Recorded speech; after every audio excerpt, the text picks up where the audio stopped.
Pernah gak sih kalian belajar sesuatu justru dari orang yang gak kamu sangka-sangka? Mungkin dari anak kecil, seorang teman, atau bahkan dari orang asing yang kalian jumpai.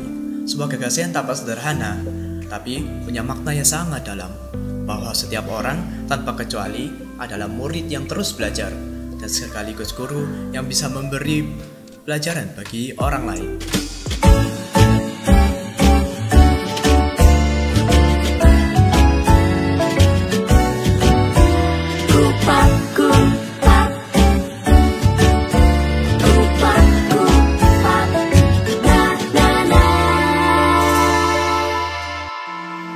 Assalamualaikum warahmatullahi wabarakatuh. Hai sang pemimpin, selamat datang di podcast SMP Al Muslim. Dengan saya Destiara dan rekan saya Ibrahim Alia. Kami dari kelas 7 Abdurrahman bin Auf. Podcast bersama kami kali ini akan membahas di mana cerita jadi pelajaran dan pengalaman jadi sumber inspirasi. Tentu dengan tema spesial yaitu Semua Murid, Semua Guru. Sang pemimpin, seringkali kita berpikir bahwa belajar itu hanya terjadi di ruang kelas dengan guru berdiri menjelaskan dan murid hanya duduk menyimak. Tetapi sebenarnya kehidupan itu sendiri adalah sekolah dan setiap orang yang kita temui bisa jadi guru bagi kita loh, tanpa seragam, tanpa papan tulis, bahkan tanpa jadwal pelajaran. Nah, maka dari itu kita perlu menggali makna di balik kalimat sederhana itu.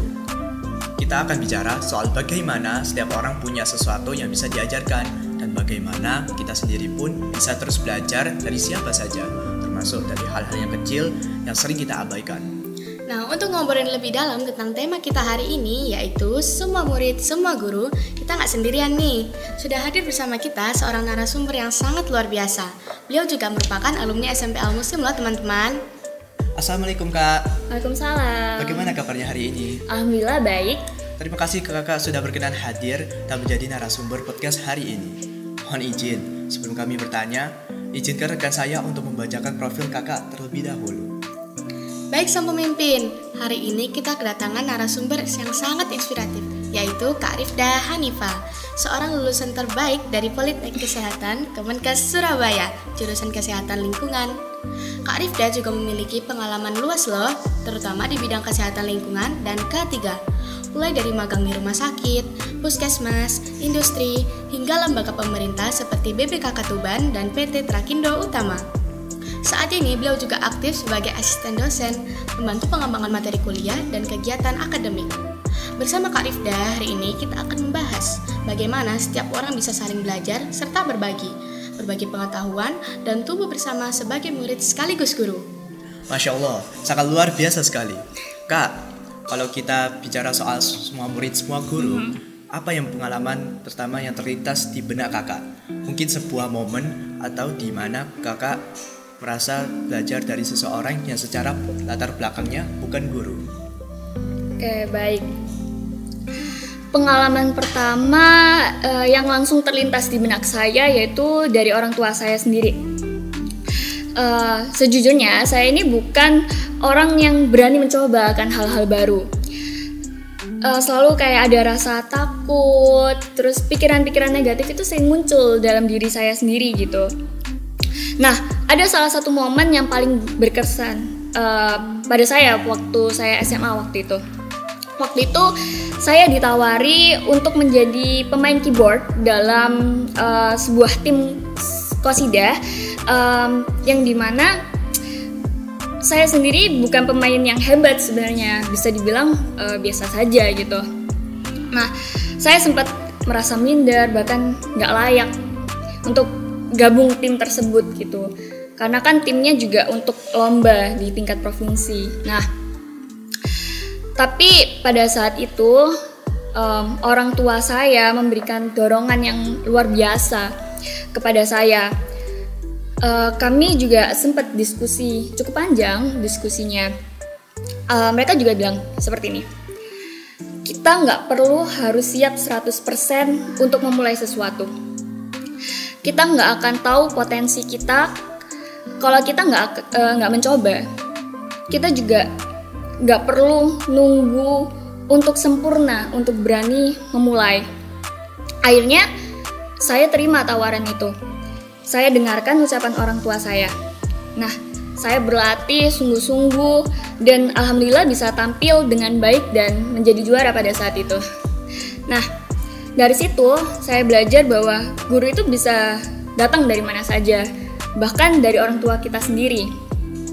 Dan pelajaran yang saya dapat waktu itu yang saya pegang sampai hari ini adalah bahwa kadang langkah pertama kita bukan tentang kesiapan, tetapi tentang keberanian. Kalau waktu itu saya terus-terusan takut, mungkin hari ini saya nggak akan cukup percaya diri untuk menjadi narasumber di podcast kali ini. Oh ya, berarti kita harus berani mencoba gitu ya, Kak? Benar. Oke. Nah, Kak, tapi banyak orang menganggap bahwa hanya orang yang punya gelar atau jabatan tertentu aja yang pantas disebut guru. Apa pandangan Kakak tentang itu?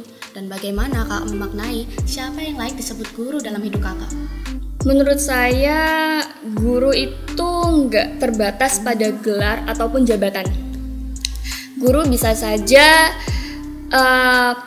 datang dari seseorang yang bisa memberikan pelajaran, memberikan nasihat, bahkan pengalaman hidup yang akan menginspirasi kita sendiri gitu.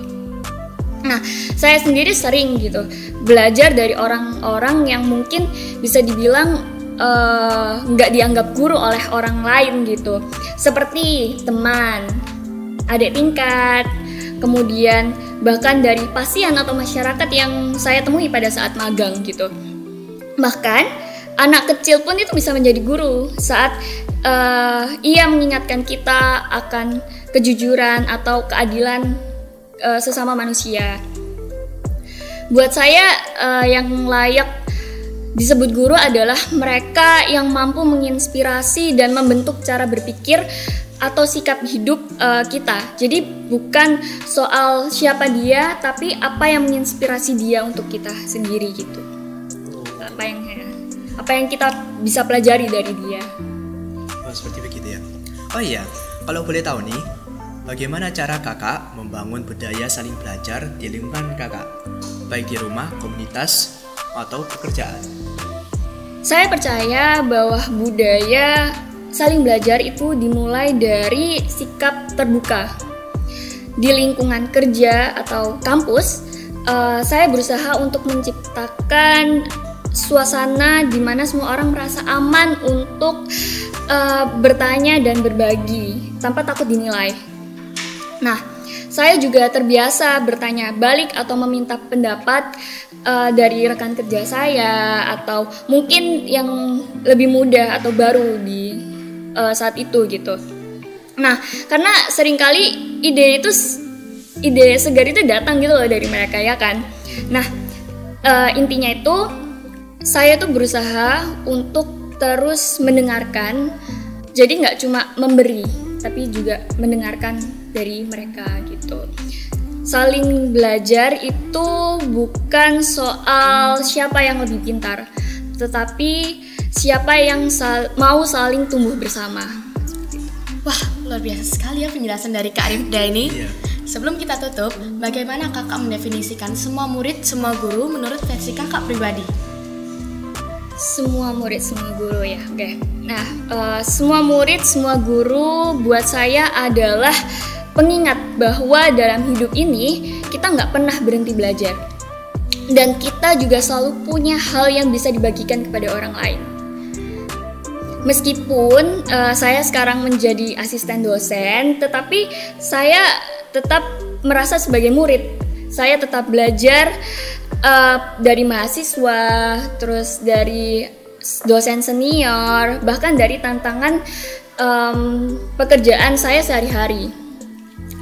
Di sisi lain juga saya sadar bahwa pengalaman hidup saya walaupun mungkin belum panjang, bisa jadi pelajaran bagi orang lain. Jadi konsep ini tuh benar-benar mengajarkan kita untuk rendah hati saat punya ilmu dan percaya diri untuk berbagi meskipun kita belum sempurna, seperti itu. Wah, seru banget obrolan kita hari ini.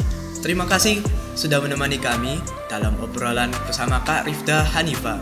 Dari perjalanan beliau sebagai mahasiswa hingga menjadi asisten dosen, kita belajar bahwa belajar tidak pernah berhenti pada satu peran.